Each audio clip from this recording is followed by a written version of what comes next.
Alrighty, hello and welcome to Fantasy Premier League. Dean, it's Jenny. I am back. I've just literally woken up not long ago in Manchester, and I thought I was going to actually completely miss the entire deadline stream. But here we are. It's 10 past 12. We've got 50 minutes left, and I'm just going to cover a bunch of stuff for the next 50 minutes, really. So, yeah, deadline day questions. Bring them in, drop them in, give us a like, give us a subscribe. I'm just going to quickly load up the chat so I can actually see what's going on here. Um, yeah, we'll go from there. But yeah, it's been interesting. I've had a really good night out. It's been not bad, and I'm still trying to find where I can connect to the chat, but hopefully it will show up any second. Uh, there we go. All right. Hopefully I'll be in a second. Yep, there we go. All right, I'm in. If you've got questions, please whack them in, and we'll go from there. Alrighty, I think I've got that. Yep, looks pretty good. All right, so deadline day questions. Which captain do you need to lock in ahead of the deadline for game week 19? I think, and I'm still sitting here and I'm looking at my team now going, maybe I'm going to change it to Cole Palmer because I don't know. I've got a feeling that he might actually outscore Mo Salah. I've been saying this for a while that someone is going to outscore Mo Salah. Last game week, it was true. Cole Palmer obviously outperformed Mo Salah. And I think that on theory, I feel like Ipswich just look like an easier fixture compared to what Salah's playing in terms of West Ham. I think West Ham are probably a better team.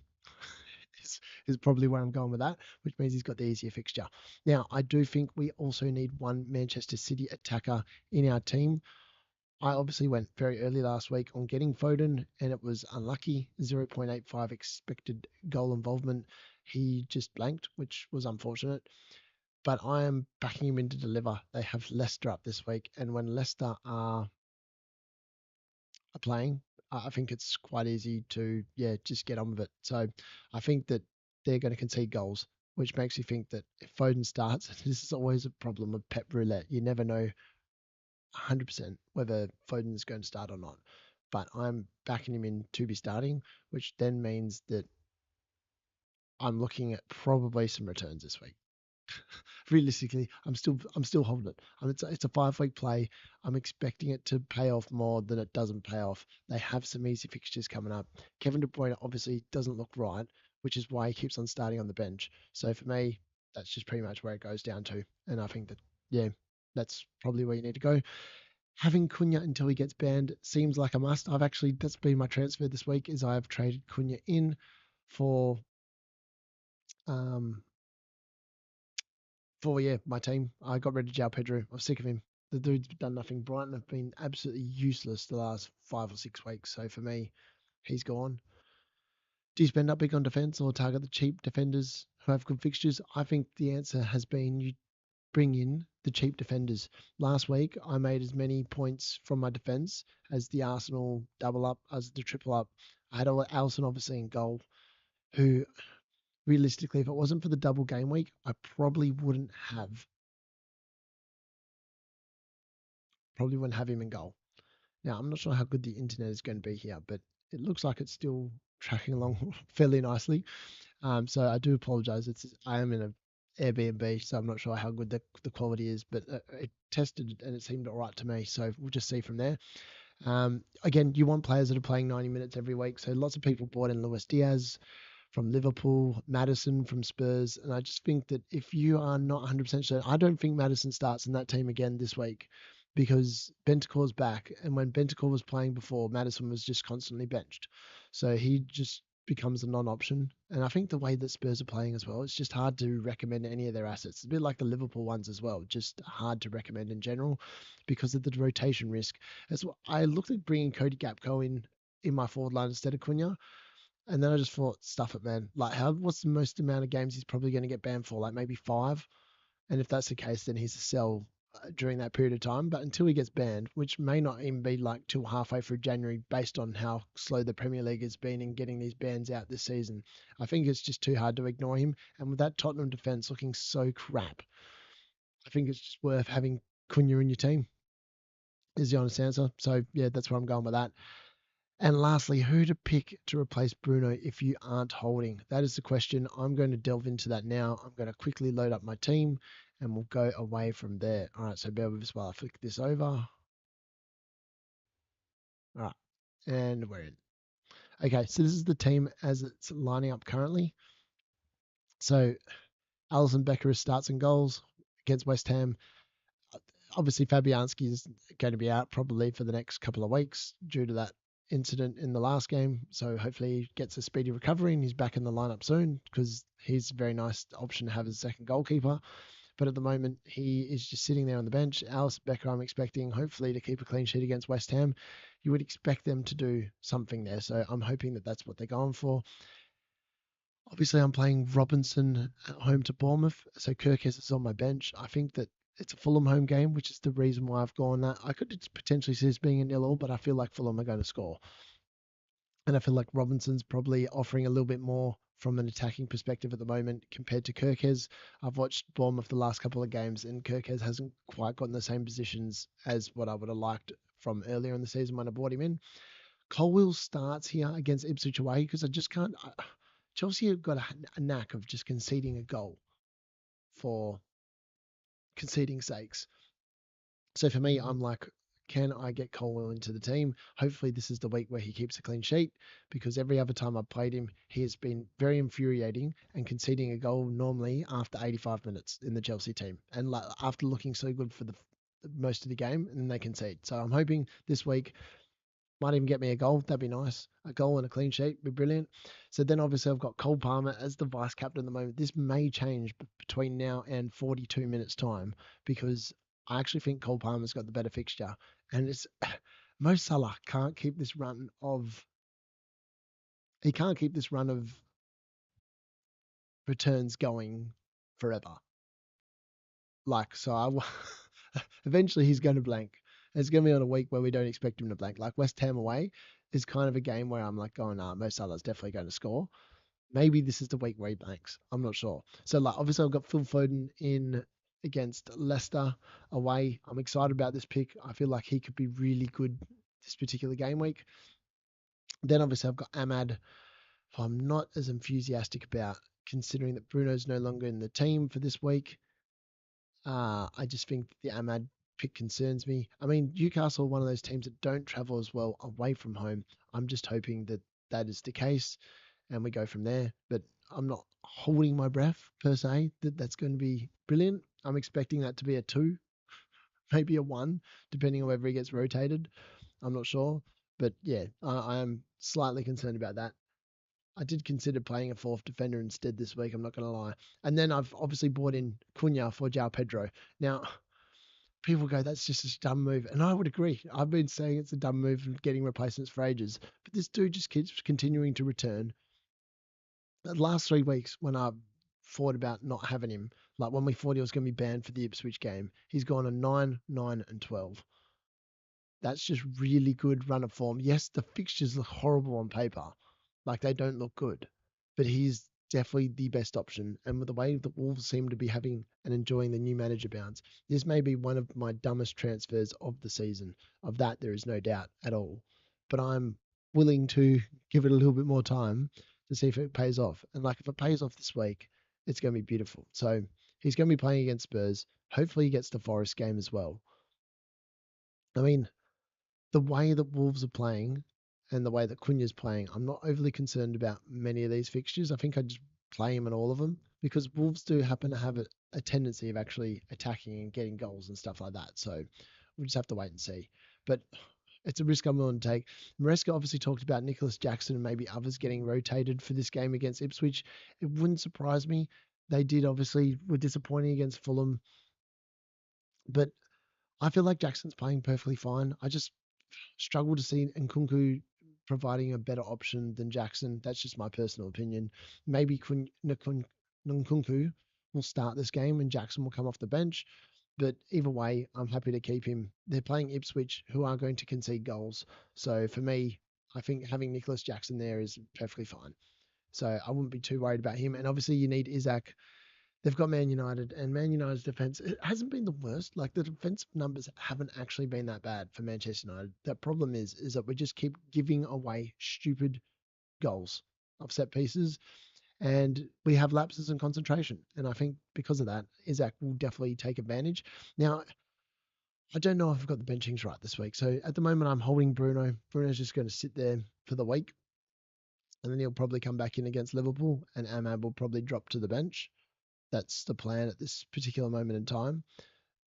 But yeah, that's where I'm going with that. And then obviously Hall and Kirkes are there as well. The more I think about the Cunha trade, the more I think maybe it was a dumb move. But I've done it anyway. I'm backing it in. I'm rolling with it. The dude's been unstoppable. And until they actually ban him, you might as well just play him and roll with him until then. I mean, this is probably one of the most short-sighted moves I've done all season. It might even be only a 1 or 2 week play, but it's a play that I am doing regardless, and I'm willing to take it on. So hopefully it works out all right. Now, in terms of that, that is the team. I did consider taking a -4 and potentially moving Bruno out. The best, the best transfers for that in terms of selling him would be in the midfielder's spot. So, and Buemo I don't think is an option. His run of fixtures from here just doesn't look that good. They've got Arsenal obviously up next in 19. Then it's Southampton, which you could be kind of excited about. But then it's Man City, Liverpool, Palace, Spurs. It's not the easiest run of fixtures. Uh, he is still on penalties and he's still playing 90 minutes every week. So he is still a high likelihood of actually getting some sort of returns that you're not expecting across this particular point in time. But for me, yeah, I'm not so sure that's somewhere where I would be going. That's just, yeah, my personal opinion there. In terms of the other options, now I talked about Madison. Bentacore back from suspension, and Madison was back on the bench. So look, his stats when he came on were still perfectly fine. 0.09 expected goals, 0.03 expected assists in 26 minutes, which is not bad. But I just think he's going to be starting on the bench again. I struggle to see him starting the game with Bentacore back because it's going to be Bentacore, Sarr, and it's going to be one other. And if Brennan Johnson's starting on the right, which is what happened here, Kulusevski will be through the middle. And the only way that changes is if Brennan Johnson drops to the bench, Kulusevski goes back out wide, and Madison comes into the centre. I'm just not sure that that's the way Ange is going to go. But it's hard to predict because Spurs are just a hard read in general. Jared Bowen, lots of people selling him this week. So he was a really popular replacement for Brian and Buemo 5 weeks ago. He's had a pretty decent 5 weeks. So he blanked obviously against Leicester, 12 points against Wolves, 2 against Bournemouth, 6 against Brighton, and 8 against Southampton. He has done his job that he was born in to do. And that's pretty much all we have to say. I don't think that you really want him for the next run of fixtures. The next 6 weeks look pretty damn tough. Liverpool at home, Man City away, Fulham at home, Crystal Palace at home, Aston Villa away, Chelsea away, even the Brentford at home, and then Arsenal away. Like the next 8 weeks are not a good run of fixtures for West Ham, which is probably why you want to move Jared Bowen on, is the honest answer to that. So I don't think he's an option. Luis Diaz, again, I said last week, I didn't think he was an option. I've heard people telling me that he's had issues with his dad or something during the week. I'm not sure how true that is or not. Maybe that's why he didn't play at all against Leicester and didn't come off the bench. I'm not convinced that he will start. You would think that he's likely to start against West Ham. There's no guarantee that he will, but yeah, we'll have to see how he goes today. I'm not sure. He could be really good. He could be really bad. It's just one of them hard ones. I'm not sure. Yeah, where you go from that. But yeah, it's hard to recommend him as a good option. So then going down the list, Awobi now looks really good. If you already own a Robinson, like I do, and you wanted to double up on, say, a Fulham player, Awobi's actually not a bad shout. Now, lots of people are talking about Sarr from Crystal Palace. I'm not completely sold on him. I've watched the Crystal Palace versus Bournemouth game, and I thought Eze was definitely the better pick. And I feel like Sar's now gone up to 5.9, I think, overnight. So he's only 0.7 less than Eze. I just think Eze is going to be a much better pick over the next run of Crystal Palace games, and we'll have a look at that in a second. But Awobi has a really good fixtures from here. So like the next 5 weeks from a Fulham perspective all look pretty damn good. In fact, you would argue that the next 9 fixtures look pretty good on paper. So Bournemouth home, Ipswich at home, West Ham away, Leicester away, Man United home, Newcastle away, Nottingham Forest home, Crystal Palace home, Wolves away, Brighton away. That's a pretty good run. 7.3% ownership now. He has been massively outperforming his XG for the season, but he just looks good and he plays 90 minutes every week. And that's what you want. You don't want to have to be worrying about rotation risks or people getting benched for other people and all this and that. So for me, Awabi's perfectly fine there. Now, lots of people are, I don't even know how Sun's like gone up. Like people just sitting there going, maybe the last week they didn't move Saka on and they thought, oh, I'll bring in Sun now. He hasn't been doing enough to warrant his price tag. So if we have a look at his last few weeks, he obviously popped off against Southampton with 14. And Chelsea, he obviously scored 1 goal in that game there. But the other games, he's been pretty damn underwhelming. So obviously benched against Bournemouth, against Fulham. Like he's been getting like the zero point 0.2 expected goal involvement per game, but that's not really enough when you're paying 9.9 million. This is a bloke that was meant to be replicating Saka's form. If he's not replicating Saka's form, I just don't think that he's worth 9.9 million. Is the honest answer. I think that any Tottenham player at the moment, I think other than Dominic Solanke, there's not a Tottenham player that I like. And the only reason why I like Dominic Solanke is because he's playing 90 minutes every week, and Spurs do create quite a lot of chances for their players that play up front. I'm just not sure that it's somewhere that I would want to go, which is why I bought in Cunha instead of Solanke. Ironically, it's because of the fact I wanted to hold Bruno. If it wasn't for the fact that I didn't want to hold Bruno, I think I would have just moved Bruno to Anthony Gordon, which would make the most logical sense. That would have given me quite a bit of money into the bank. So that would have given me 1 mil. And then I could easily have got like a Havertz or a Solanke in the forward line instead of Pedro. Instead, I've gone with the short play, which is definitely the short play because I bought in Cunha here. And there's no guarantee that the Cunha play is going to work. It could be that he blanks against Tottenham and then gets suspended before the next game, which is quite possible. The good news is if it comes before the next game, it's an easy transfer out. It was like a 1 week play. And if he pops off this week, it'll be worth it. If he doesn't, then it's just one of them things. But I think with the form he's been in, he's definitely the pick of the forwards outside of Jackson and Isaac this week for me, at least anyway, just with the way that he's been and the form that he's been in. But Anthony Gordon is definitely someone I considered taking a -4 for this week.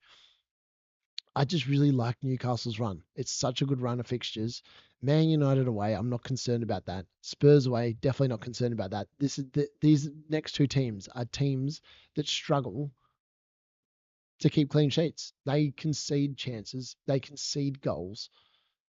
He, in theory, is the most logical player to have in your team moving forward. Like as a bit of a differential in the midfield. Lots of people are just downgrading to like a Sar. Ironically, if I'd had my time again and I'd gone back a couple of weeks, so I've had Ahmad for the last 2 weeks. We had Bournemouth game where he definitely should have returned 0.94 expected goal involved in that game. I don't know how he didn't return. It was a bit like Bruno Fernandes this week. I had no idea how they didn't return. Wolves obviously was a very disappointing game. I feel like that was largely down to the fact that Bruno got himself sent off at the start of the second half because in the first half it looked like the only tactic we had as a Man United fan was give the ball to Ahmad and hope that he created something. I'm not 100% I'm concerned that we just don't have a clinical edge, which means that either Ahmad's going to have to score the goal himself against Newcastle, and then I'll be benching him against Liverpool, and that when Bruno's back off suspension, because I feel like if we're going to create something, it's probably going to be a penalty against Liverpool, and I want my penalty taker in the team to take that. So that's why I'm holding. But then the next run of games after that, Southampton home, Brighton home, Fulham away, Crystal Palace home. That next 4 run of games after the Liverpool game is why I want to keep Bruno Fernandes and why I want to keep Ahmad because I feel like they will be really good then, particularly if Cunha gets banned. Yeah, I've done that. That's what I did. Pedro to Cunha is exactly what I did. Yep. I don't know why. It makes no sense. When I look at Cunha's fixtures, they don't look good. Like, but I've done it. He's in my team. He's locked. I'm ready to roll until he gets suspended.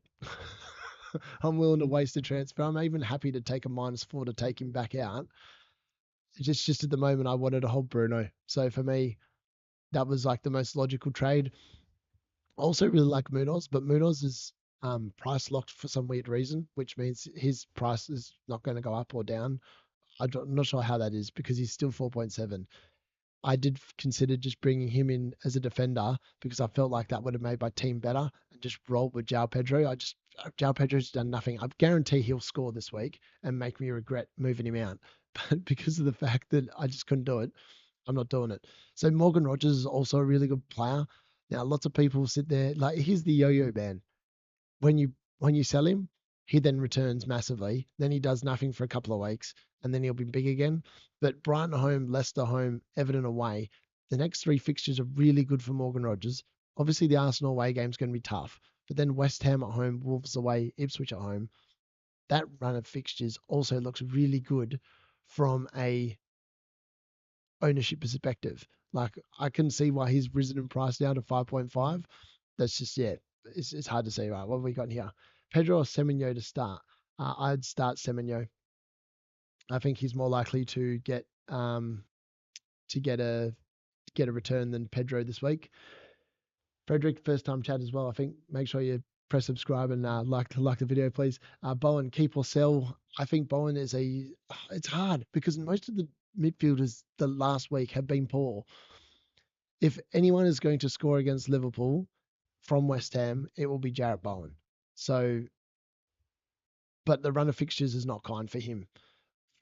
Liverpool home, Man City away. They're not. In fairness, the Man City away game doesn't actually look that bad because Man City can't defend. So, like, there is every chance that Jarrett Bowen could be perfectly fine against Manchester City, but I'm not sure. So, but yeah, obviously you got the Fulham game, Crystal Palace game. They're not too bad. Those two fixtures I'd be quite happy to have. I'm not sure why they're great. Like, I think it's just because Fulham and Crystal Palace can actually defend. So yeah, but then obviously Aston Villa away and Chelsea away. I actually think that Aston Villa and Chelsea defend less well than Fulham and Crystal Palace, which makes no sense. But I think that's probably what it is at this point. But yeah, I think he could hold. He might pay off. He's obviously on penalties. When West Ham do something, Jarrett Bowen's normally involved. It's just a matter of how many goals you think West Ham are going to score over this next period of time, I suppose. In terms of other options, you can look at Kluivert's obviously suspended for this week because he picked up a card, so he's suspended for the same amount of time as Bruno. Kulusevski is still playing 90 minutes pretty much every game. He just doesn't hit it from a fantasy perspective more often than not. Like he gets a goal and he's done. He doesn't offer too much. Like I think he's had like one massive return all season, yeah, and that was against Manchester United back in game week 6. So yeah, it's the Tottenham assets. You just can't recommend them. Now, if you go to the likes of Sarr, now I'm just going to pull up the Crystal Palace team because it's going to be easier to show there. So down here, obviously, I actually think Eze's the better pick. Now, we'll pull up Sarr, and everyone's going to Sarr. 5.9 mil. I understand he's played like the last, well, he's played since game week 9, every game from the start. So his starts are good. But then Eze's been injured for a lot of this. So I'm not convinced that he's actually the better pick. So for the season, he's 0.29 expected goals, 0.2 expected assists for the season. I just think that, realistically, he might not actually be the best. In reality, it might actually be Eze. So Eze has been a little bit injury prone this year. Obviously missed game weeks 10 to 12, which is obviously when Saar was starting. From game week 9 is when Saar started. But since then, we've only had Eze available for 5 games from game week 9, which means he's missed 4 games through injury. He's come off the bench in one of them. But I prefer him as an asset. 0.27 expected goals, 0.15 expected assists. And when Eze's playing in the team, I know he isn't justifying the extra price at the moment, but I think potentially he might. And he is the player that I would want from Crystal Palace before the end of the season. Like, but in the short term, I think Eze is definitely the pick. I know it costs you 0.7 more, but if you're coming down from a Bruno Fernandes or you're coming down from a Saka or you've decided you've had enough of the Phil Foden experiment after 1 week, then I think it's perfectly fine to go to Eze. He's still going to have plenty of money. Munoz obviously is a player that I really like the look of and do want in my team moving forward. 4.7. It is disappointing I haven't got him in for the Southampton game. I feel like this could be a big game. I actually have a feeling that Southampton might score in this game, which is why I think I didn't end up going for this move. I don't know why. I just feel like Southampton were unlucky not to score last week, but the Crystal Palace run of fixtures is unbelievably good. He is coming in after the Chelsea game, so I've got him penciled in for game week 21 to come into my team. That's the move for Munoz. So the next 2 weeks, the idea is hopefully I'll be able to roll the transfer next week, provided Cunha didn't get himself banned, and then it'll just be a matter of where I move to from there. So Munoz is definitely in the line of thinking, but not until game week 21. I Because I'm not going to play him next week, and I've already looked ahead to next week and who I'm likely to play there, and he's just not an option for me there. So next week the defense doesn't look as good. So I didn't want to waste a transfer there, and I was quite happy with the defenders I've got this week. So that's why I've gone with that. All right. So yeah, that's that's Munoz. I think he's a really good option. Definitely somewhere we could go. Now the other players you could look at Enzo. Hold on, just get rid of that. All players. Enzo Fernandez obviously was unlucky again for the second week in a row. He's 5.1 now. So like part of me is like, on if I really wanted to get the extra money for, and I was concerned about having Ahmad, and the problem is that I've obviously got Cole Palmer and Jackson. So I really don't want to get a third Chelsea player in there. But then it would allow me to get, what do we got here? Ahmad or Rogers. This week, start Rogers. If you're buying, buy Rogers. They've got a better run of fixtures compared to Manchester United's for well, it's a hard one. Ahmad, obviously, I've got in my team, and I just have to roll with him this week because I made another transfer. Uh, if he can hold the next 2 weeks, he looks good for the next four after that. I just think the next 2 weeks are going to be tough.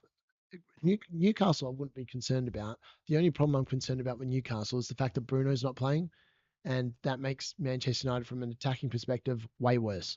So for me, I think that Ahmad's going to struggle this week without Bruno. And against Liverpool, obviously, it's going to be a hard game. I mean, if Gomez is still playing in the Liverpool team in game week 20, I actually think Man United will be perfectly fine because, yeah, I just can't see a particular problem with that. But yeah, let me know what you think. I just think that he's probably the worst pick. If you want to look at Rodgers compared to Ahmad, it doesn't make any sense to go for Ahmad for the next little bit of time. Rodgers got the better fixtures right in front of you. Brighton, Leicester, Everton. Obviously got the one tough game in 22. You probably don't want to play him in game week 22, but then 23, 24, 25 all looks really good. So like that's 6 of the next 7 games for Rodgers. Looks really good for me. So I don't mind that move at all. Um, who else is there? Jacob Murphy. Now, lots of people don't rate him and don't want to get on board with the hype, but he does look pretty good. So 5 mil. He's got 39 points the last 4 weeks. He's looked pretty damn good. I don't mind him at all. Yeah, that's personally what I'd say about it. I think if you just want someone to budget enable, Murphy also doesn't have the worst fixtures as well, and seems to be starting at the moment. So obviously the next 2 games, I'm not concerned about. Man United, Spurs both concede lots of goals. I'm not sure why they're rated 3 and 4. Like Spurs, I think have conceded like heaps of goals this season. I'm not sure why the FDR keeps putting them as a red, but they're not. So I wouldn't be concerned about that. So Murphy actually looks really good in the short term as well and medium term. Like Newcastle's run is actually pretty good for this foreseeable future. Definitely somewhere we could go. Yeah. So I don't know. Let me know what you think. I'm going to quickly hop over to FPL challenge because I don't even think I've Dave. All right, the formation must be 2025. All right, because I didn't do this last week. So last week I got 57 points, which was horrible. So I'm going to quickly pick a team here. find out what's going on. So we've got to pick 2 goalkeepers. All right. There's unlimited budget. All right. Who have we got this week? That looks good. I've already got Foden. Yeah, I've got Foden in my team. He's already in my team. I've had him since last week. I thought he was very unlucky not to return last week. Foden is definitely in my team, and I think he's good moving forward as well. And I think for the next 4 weeks in particular, Man City are going to score goals the next 4 weeks, and I expect him to be involved in most of them. All right, Dean Henderson I like as a goalie this week. And who else we got? Nottingham Forest, Sells. I feel like Sells could keep a clean sheet as well, you know. Alison Becker, though, you got to bring him in. The West Ham fixture looks too good. Midfielders, it's got to be Salah and, well, it's Palmer. That's an easy one. The forwards is where it's going to get a little bit difficult because none of the forwards are actually doing that well at the moment. Outside of Cunha, who's been amazing, and Isaac, you probably have to go Haaland because they've got Leicester, even though he's been bang average. Nicholas Jackson still is probably the pick there. And Dominic Solanke, just because of the fact that I don't know why it's made Haaland my captain. That's stupid. I think I'm going to go with Cole Palmer captain here instead. Back that in. Save that. All right, what have we got in here? I'm just checking the comments. Yeah, I hope I'm right as well. Thoughts on double Liverpool defense? No, don't like it. Double Liverpool defense looks horrible. I've actually got the cheapest, most. We'll just go get out of there. I think I've just saved my team. Yep, good. We'll go back to the main thing. In my team here, where is it? Let's have a look at the transfers in this week. Isaac, Cunha, Gordon, Sarr, Aina. Lots of people bringing in Aina. I think Milenkovic is the pick there instead. Lots of people sold João Pedro like me. Not a surprise. I actually got sold more than Haaland this week. There's still that many people that own Haaland. That's crazy. Saka and Bruno, 1.22 million people have transferred out those 2 players. That's insane. So yeah, pick team. That's what I'm rocking with this week. I'm quite happy with this. Double Liverpool defense doesn't look good. I've played double defense 3 times this season, and all 3 times it's failed miserably. So since then, I've not played it. So I've deliberately got 4, 5, 6. Yeah, I've got 7 different teams covered from a defensive perspective. I have no double ups. I don't intend on going to any double ups because of the fact that if they blank, it's no good. And I'd rather there's so many good 4.5 million options. There's no reason to be paying up 7 million for a Trent or a 6.5 for a Van Dijk. The only defender that I would upgrade if I could find the money would be to get Timber to Gabriel. But I don't think that's really a move I want to do. Timber's been fine, by the way. Since I brought him in for game week 14, he's got 14, 2, 6, 1, 9. Like, that's pretty damn good. He's just been a really good asset to have, to be fair. And I don't know why Brentford are rated as a 4, like away. They are not that good of a team. So Julian Timber looks fine there. Brighton away looks pretty good. Spurs at home will be interesting, but you never know what you're going to get from that Spurs game. It is a much harder run for Arsenal's defence over the next 6 weeks, but I think after that you'll be fine and they'll be good again. But their underlying defensive data for the season is just really good. So for me, that's where I would go. Now, all good, man. Happy to help. Yeah, I'm not sure what else there is to talk about. The only thing I'm concerned about is that Cole Palmer might be the better captain compared to Salah. Now, the reason why I'm scared of taking off Salah is because every man and his dog probably is going to have Salah captain. I mean, the dude's gone 9, 21, 5, 18, 13, 13, 14, 9, 10, 12, and then he blanked last in game week 7, which was an away win, 1-0 against Crystal Palace. Now, I'm not saying that West Ham are as good as Crystal Palace, but he's got to be due a blank. He's got to be due a blank. He can't keep this run up.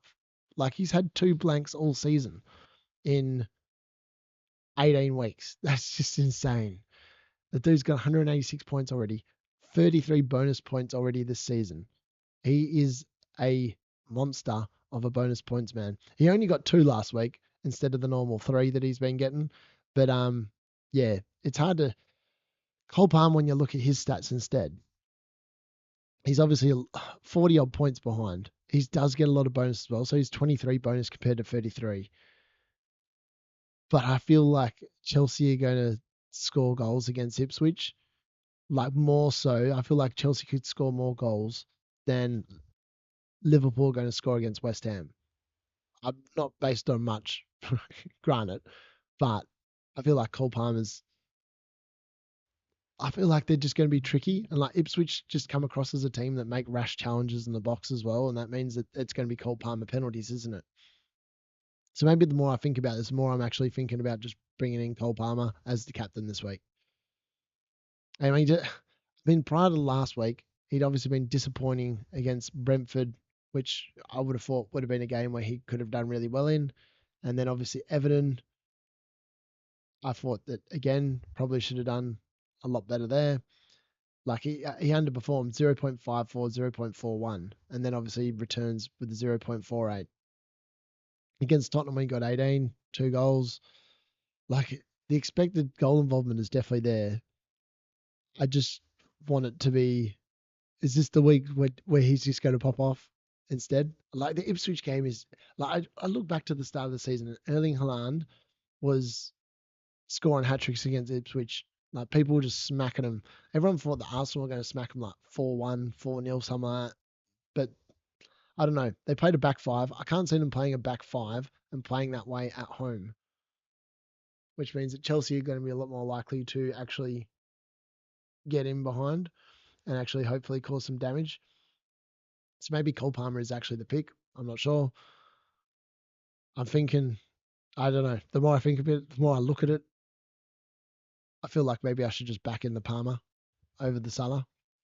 It's a better fixture. It's just Salah's form is so undeniable. You wouldn't bet on him not finishing his amazing 2024 off of a hat trick. That's probably why I'm most concerned about it. I mean, let's have a look at the quick look at fixtures for the week. Where are we? Let's pop up here. Where's the fixtures? Premier League fixtures. All right, let's have a look. Get rid of that. So what we got today? So Liverpool's against West Ham in the late kickoff, 5:15. Leicester, Man City straight up, 2:30. That's weird how that game's at 2:30. It's on Sky Sports. Okay, all right. And then obviously Palace. Yeah, it's gonna be interesting Sunday. I mean, the Monday fixtures are even.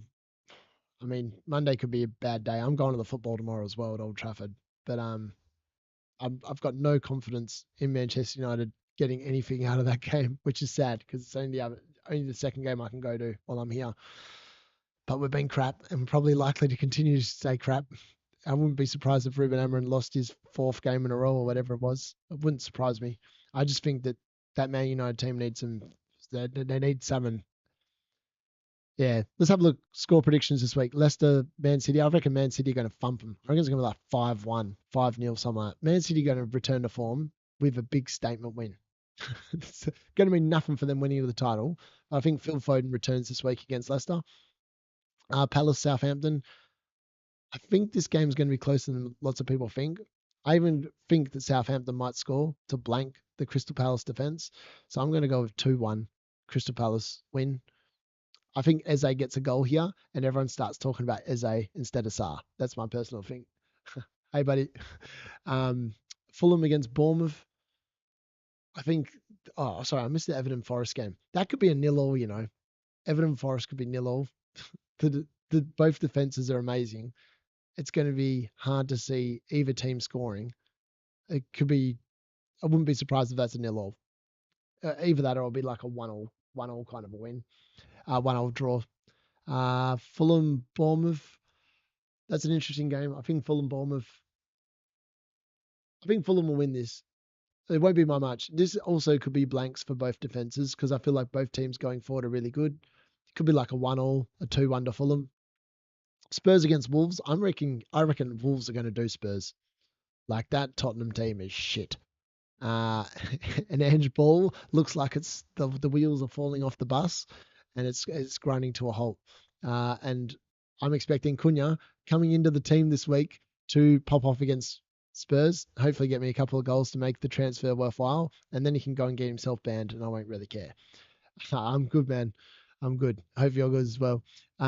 West Ham, Liverpool. I think that I think this game's going to be close. I don't reckon Liverpool might do it like 1-0 or something like that. I don't think it's going to be a massively high scoring game. I think West Ham are slowly starting to play a little bit better. Yeah, I agree. It is. You would think that Salah scores, but he's got to be dual blank at some point. I'm actively considering changing the captaincy off him to Palmer before the next 9 minutes elapses.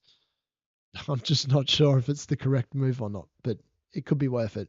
Aston Villa Brighton, I think Villa will win that because Brighton look bang average to me, and I've watched their games the last 5 weeks and I've been super disappointed. Ipswich against Chelsea, I think that game is going to be a slaughter. I think Chelsea will win that 4-1. They'll probably concede. No, my luck. Hopefully Colwell scores. That'd be nice. Man United against Newcastle. I have to be optimistic because I am a Man United fan. So I'm going to go 1-0. Ahmad win. Isaac to blank. Gordon to blank. I'll take it. Everyone's got Isaac now pretty much anyway. So yeah, the last few people jumping on this week, and that's probably what will happen. He'll probably blank, and Man United will get a surprise win somehow. And then Brentford against Arsenal. I think Arsenal win that 1-0, something like that. Yeah, yeah, for sure. Um, I think, yeah, going back to the team, I still think that Palmer might be a good shout this week. Lots of people are going to be going Salah, expecting him to pop off, and like it is going against the grain, and maybe you just play it safe, and then you don't have to worry about it like so many other people are going to have Salah captain. I mean, they could both score, and it's redundant, and they both score the same amount of points. It's also quite likely. Yeah, I'm just not sure. I feel like Phil Foden is a massive differential. Like if I was a betting man and I was going to go on a wild captaincy pick this week that was different, I would pick Phil Foden. I feel like this man is due to pop. But obviously scored against the Aston Villa game, which is, and the fact that he's expensive was also one of the reasons why I bought him in.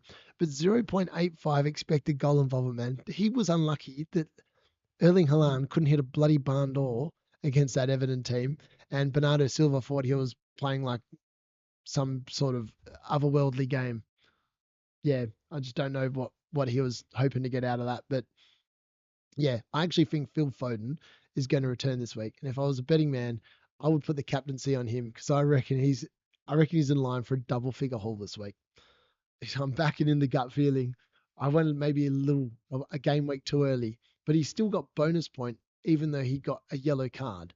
That's how good Phil Foden played in that Everton game. Unfortunately, he was surrounded by 10 other Muppets on his team that didn't know what they were doing. Because I feel like if he had someone in some sort of goal scoring form, Phil Foden would have returned with about a hat trick of assists in this game. He was so good. But yeah, I'm the one pick I was like, maybe Ahmad I should dump for Hall, but like in my line of thinking, I would always prefer to play an attacker over a defender.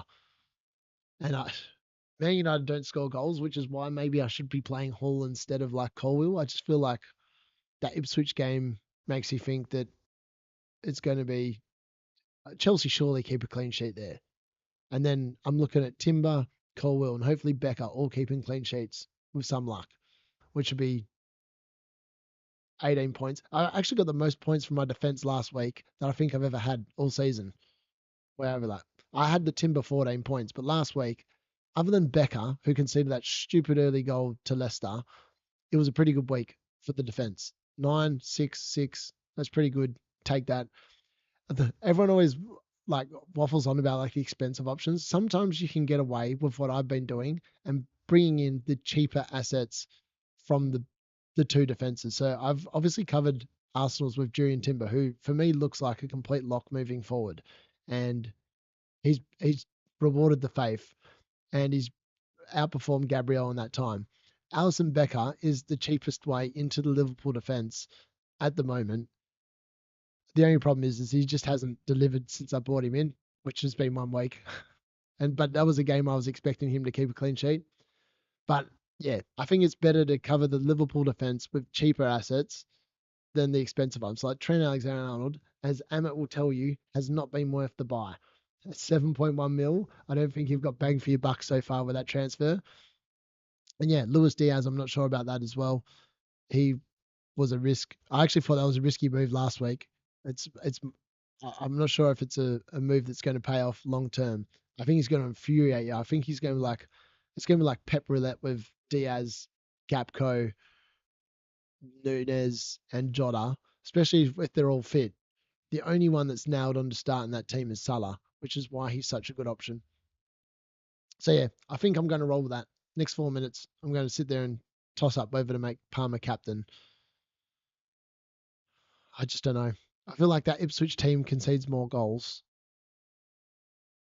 Like, where is this Ipswich team? I need to find someone from Ipswich. Where's the transfers at? Where are we at? Delap. He's from Ipswich. Let's have a look. All right, so their run of fixtures: 1-0, 4-0, 2-1, 2-1, 1-0, 1-0, 1-1, 2-1. Actually, they haven't been conceding that many goals. 1-1, 4-3 back in game week 9, but that was against Brentford. 2-0, 4-1, 2-2, 1-1, 0-0, 1-1, 4-1. Actually, you know what? I'm keeping Salah captain. I don't think they're actually going to concede that many goals. That's interesting. I thought that Ipswich had conceded more goals. That's a that's a myth. Absolute myth. I've actually only got zero point 0.1 left in the bank as well. That's going to make getting Munoz in quite difficult. I need to make zero point 0.1 from somewhere. Not sure where I'm going to make that from. Maybe it's dropping. Maybe it's dropping Ahmad for Murphy, and then just going a Hail Mary play. Or maybe it is just moving Bruno on. But I'm happy to keep him for now. He sits on the bench. He stays there. I think that's the plan moving forward. All right, 2 minutes left. I think that's the way to do it.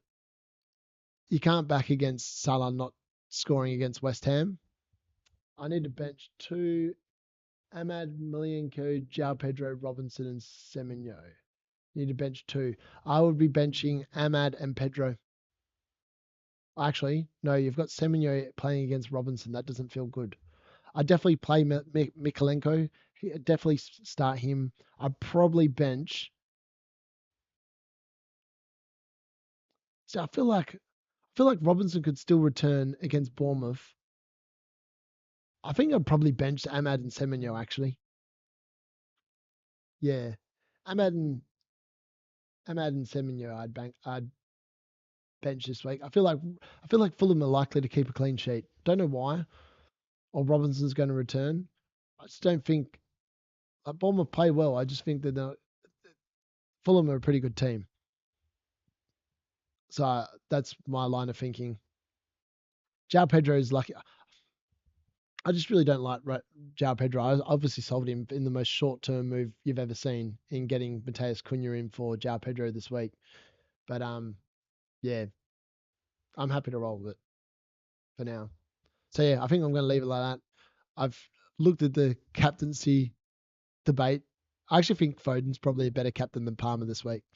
Palmer will probably score 25 points now, and I'll be like, I should have just done Palmer, but I'm not going to do that.